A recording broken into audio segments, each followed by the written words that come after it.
সকলোকে পুৱাৰ সম্ভাষণ জনাই আৰম্ভ কৰিছো 8 অক্টোবৰ মঙ্গলবাৰ ৰাশিফল। নমস্কাৰ, মই আছো অপূৰ্বজনক দত্ত।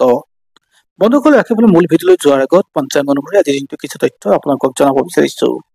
আজি হ'ল 8 অক্টোবৰ 2024 মঙ্গলবাৰ। অসমীয়া লেখাৰে 1431 ভাস্কৰাব্দৰ 21 আহিন। আজি সূৰ্যোদয় পুৱা 5:22:23 আৰু সূৰ্যাস্ত সন্ধিয়া 5:01:06। আজি তিথি হ'ল শুক্লা পঞ্চমী তিথি, নক্ষত্ৰ জ্যেষ্ঠ, যুগ আয়ুষ্মান যুগ আৰু কৰ্ণ হল বালৱকৰণ। আজি কোনো শিশুৰ জন্ম হলে তেওঁৰ ৰাশি হব বৃশ্চিক ৰাশি, বিপ্ৰ বৰ্ণ হব দেৱাৰী গণ হব। আনহাতে অষ্টোত্তৰী অনুসৰি শনিৰ দশা লাভ কৰিব আৰু বিংশোত্তৰী অনুসৰি বুধৰ দশা লাভ কৰিব। আৰু আদ্য ঋতু হলে আজি হব তিনিমহীয়া প্ৰতিহিনা যুগ। বন্ধুসকল, যদি আপোনালোকে আমাৰ এই ভিডিঅ' ফেচবুকত প্ৰথমবাৰৰ বাবে চাইছে তেনেহলে পেজটো ফলো কৰিব আৰু ইউটিউবত যদি চাইছে তেনেহলে চেনেলটো ছাবস্ক্ৰাইব কৰি কাষত থকা বেল আইকনটো প্ৰেছ কৰিব, যাতে অনাগত দিনত আমাৰ এষ্ট্ৰলজি ভিডিঅ'সমূহ আপুনি সহজে পায়। আৰু এই ভিডিঅ' যদি ভাল পায় তেনেহলে লাইক, কমেণ্ট আৰু শ্বেয়াৰ কৰিবলৈ নাপাহৰিব। বন্ধুসকল, এতিয়া আহিছো ৰাশিফলৰ মূল অংশলৈ। 12টা ৰাশি আছে। 12টা ৰাশিৰ কোনকেইটা কেনে যাব তাকে জনাম, গতিকে ভিডিঅ'টো আপুনি শেষলৈকে চাব। বন্ধুসকল, আপোনাৰ যদি মেঘ ৰাশি হয় তেনেহলে আজি দিনটো আপোনাৰ কাৰণে ভাল দিন। এটা নতুন দিনৰ আৰম্ভণি হব, অৰ্থাৎ নতুন কামৰ আৰম্ভণি হব। আজি আপোনাৰ কাৰণে পজিটিভ হব। স্বাস্থ্যৰ ক্ষেত্ৰতে হওক, ব্যৱসায়িক ক্ষেত্ৰতে হওক আপোনাৰ কাৰণে ভাল হব। আৰ্থিক স্থিতিও আপোনাৰ কাৰণে ভাল হব আৰু পাবলগীয়া পইচাও ঘূৰাই পোৱাৰ যোগ থাকে। আজি আপোনাৰ সহজে ধনৰ লেনদেন হব আৰু বিশেষকৈ বেংকিং সম্বন্ধীয় কামবোৰ আপোনাৰ সমাপন হব। ইয়াৰ ভিতৰত আহিছো বৃষ ৰাশিলৈ। যদি আপোনাৰ বৃষ ৰাশি হয় তেনেহলে আপোনাৰ চেষ্টা আৰু কৰ্মবলত আপুনি উচ্চস্থ স্থান পাব, অৰ্থাৎ আপুনি ৰাজহুৱা স্বীকৃতি পাব, ৰাজহুৱা দায়িত্বও বাঢ়িব। আজি দিনটোৰ বেছিভাগ সময় আপোনাৰ ৰাজহুৱাভাৱে আপোনাৰ ব্যস্ততা বাঢ়িব। স্বাস্থ্যৰ ক্ষেত্ৰত আপোনাৰ উন্নত হব আৰু ব্যৱসায়িকভাৱেও আপোনাৰ উন্নত হব। ঘৰুৱা মানুহবিলাকে আপোনাক আজি সংগ দিব আৰু যিকোনো ক্ষেত্ৰত আপোনাৰ লাভৱান হোৱাৰ যোগ থাকে। আজি আপোনাৰ কাৰণে ভাল দিন। ইয়াৰ পিছত আহিছো মিথুন ৰাশিলৈ। যদি আপোনাৰ মিথুন ৰাশি হয় তেনেহলে ঘৰুৱা অশান্তি বৃদ্ধি পাব। আজি প্ৰেমিকাসকলৰ মাজত মতান্তৰ সৃষ্টি হব। তেওঁলোকৰ মাজত সম্বন্ধৰ বিচ্ছেদ হোৱাৰো যোগ থাকে। স্বাস্থ্যৰ ক্ষেত্ৰত বৰ এটা পজিটিভ নাথাকে, বিশেষকৈ বুকুৰ বিষ হোৱাৰ সম্ভাৱনা খুব বেছি থাকে।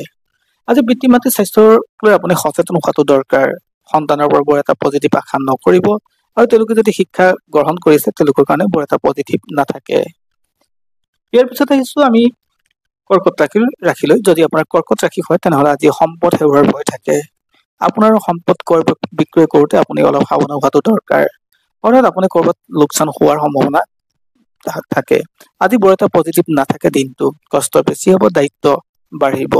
সামাজিকভাৱে আপোনাৰ স্বীকৃতি পোৱাৰ যোগ নাথাকে।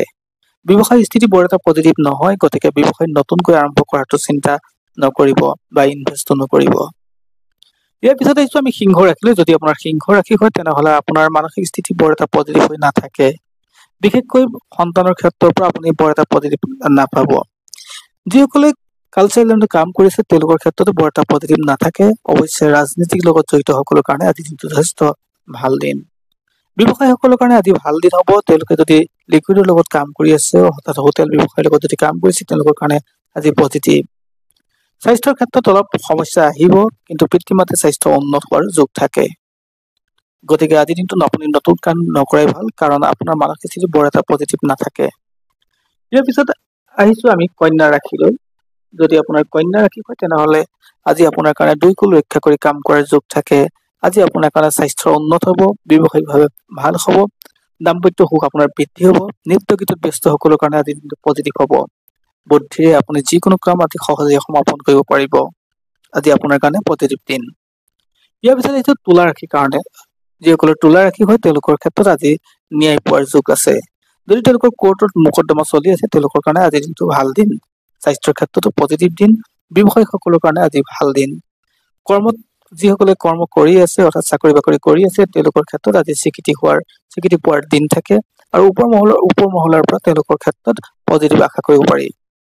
আজি তেওঁলোকৰ ক্ষেত্ৰত স্বাস্থ্যৰ ক্ষেত্ৰতো উন্নতিৰ যোগ থাকে। হাঁহি ধেমালি দিনটো পাৰ হব আৰু দীৰ্ঘ দূৰত্বৰ কাৰণে যাত্ৰা কৰিলে আজি দিনটো খুব সফল পোৱা যাব। ইয়াৰ পিছত আহিছো আমি বৃশ্চিক ৰাশিলৈ। যদি আপোনাৰ বৃশ্চিক ৰাশি হয় তেনেহলে স্বাস্থ্যক আপুনি সচেতন হোৱাটো দৰকাৰ। প্ৰেমিক প্ৰেমিকাসকলে অলপ ধ্যান দিয়াটো দৰকাৰ। তেওঁলোকৰ মাজত মতান্তৰ হোৱাটো স্বাভাৱিক কথা। আজি বৰ এটা পজিটিভ নাথাকে পিতৃ মাতৃৰ স্বাস্থ্যৰ ক্ষেত্ৰত। ব্যৱসায়িকভাৱে বৰ এটা নতুন কাম আৰম্ভ নকৰাই ভাল। আজি আপোনাৰ ক্ষেত্ৰত আৰ্থিক স্থিতি অলপ দুৰ্বল হব। সহজে কাকো পইচা ধাৰলৈ দি আপুনি বিপদত নপৰাটো যথেষ্ট। ইয়াৰ পিছত আহিছো আমি ধনু ৰাশিলৈ। যদি আপোনাৰ ধনু ৰাশি হয় তেনেহলে আজি দিনটো ভাল। ঘৰুৱা শান্তি বিৰাজ কৰিব, পৰিয়ালৰ মাজত আন্তৰিকতা বৃদ্ধি পাব, স্বাস্থ্যৰ ক্ষেত্ৰত উন্নত হ'ব। মাৰ স্বাস্থ্য অৰ্থাৎ মাতৃ স্বাস্থ্য আজি যথেষ্ট ভাল হ'ব। আজি আপোনাৰ কাৰণে ভাল হ'ব। আজি যিকোনো নতুন কাম আপুনি আৰম্ভ কৰিব পাৰে। আজি আপুনি কোৱা কথাখিনি পজিটিভ আশা কৰিব পাৰি বা আপুনি কৰা কামৰ ভাল ৰিজাল্ট আশা কৰিব পাৰি। আজি নতুন কামো আপুনি আৰম্ভ কৰিব পাৰে। ইয়াৰ পিছত আহিছো মকৰ ৰাশিলৈ। যদি আপোনাৰ মকৰ ৰাশি হয় তেনেহলে বহু ক্ষেত্ৰত আপুনি দায়িত্বৰ পৰা পলাবলৈ চেষ্টা কৰিব। অৰ্থাৎ দাম্পত্য জীৱনৰ ক্ষেত্ৰতো বৰ এটা পজিটিভ দেখা পোৱা নাই। আপুনি যিকোনো দায়িত্বৰ পৰা যদি আজি আঁতৰিব বিচাৰে তেনেহলে সেয়া কিন্তু আপোনাৰ কাৰণে লোকচানদায়ক হ'ব। আজি আপোনাৰ কষ্ট বাঢ়িব বা দায়িত্ব বাঢ়িব। আজি আপুনি কৰা কামৰ ৰিজাল্ট আজি সহজে নাপাব। আজি আপুনি যিকোনো ক্ষেত্ৰতে ইনভেষ্ট কৰাটো অলপ সাৱধান হ'ব, যাতে টকা পইচা লোকচান আপোনাৰ নহয়। বিশেষকৈ আৰ্থিকভাৱে আপোনাৰ ক্ষেত্ৰত অলপ পজিটিভ আশা কৰিব নোৱাৰি। অৰ্থাৎ আপোনাৰ ক্ষেত্ৰত সমস্যা হোৱাৰ স্বাভাৱিক কথা। আজি আপুনি কৰ্মস্থানত আপোনাৰ দায়িত্ব বাঢ়িব, কষ্ট বাঢ়িব।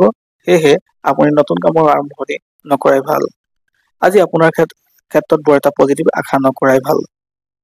ইয়াৰ পিছত আহিছো আমি কুম্ভ ৰাশিলৈ। যদি আপোনাৰ কুম্ভ ৰাশি হয় তেনেহলে আজিৰ দিনটো আপোনাৰ কাৰণে পজিটিভ দিন। চৰকাৰীভাৱে জড়িত কাম কাজত জড়িত সকলৰ কাৰণে আজি উপযুক্ত দিন।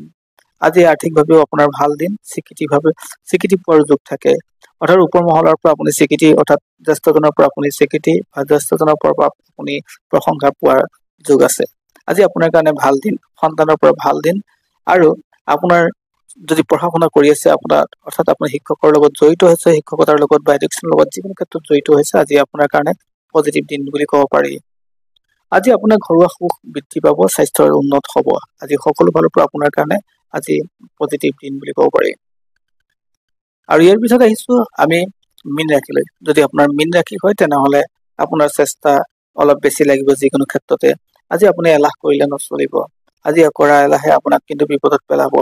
আজি আপোনাৰ পৰিয়ালক লৈ আপুনি অলপ সময় দিবলৈ যত্ন কৰক। ৰাজনীতি কৰা সকলৰ ক্ষেত্ৰত বৰ এটা পজিটিভ নাথাকে। আপোনাৰ ব্যস্ততাপূৰ্ণ জীৱনত আপোনাৰ কৰবাত নহয় কৰবাত আজি সমস্যাৰ সৃষ্টি হ'ব। আপুনি নতুন বস্ত্ৰ পৰিধান কৰি কলৈকো আজি নাযাব। অৰ্থাৎ দূৰ ভ্ৰমণ কৰাটো আপোনাৰ কাৰণে বৰ এটা পজিটিভ নহয়, কষ্ট হ'ব। সেয়েহে আজি আপুনি নতুন যাত্ৰা বা নতুন কৰ্ম আৰম্ভ নকৰিব। ধন্যবাদ বন্ধুসকল। এয়া আছিল আজিৰ দিনটোৰ ৰাশিফল। যদি আপোনালোকে ভাল পায় তেনেহলে লাইক, কমেণ্ট, শ্বেয়াৰ কৰিবলৈ নাপাহৰিব। পুনৰ আন এক ভিডিঅ'ত আপোনাক সকলোকে লগ পাম। ধন্যবাদ আজিলৈ।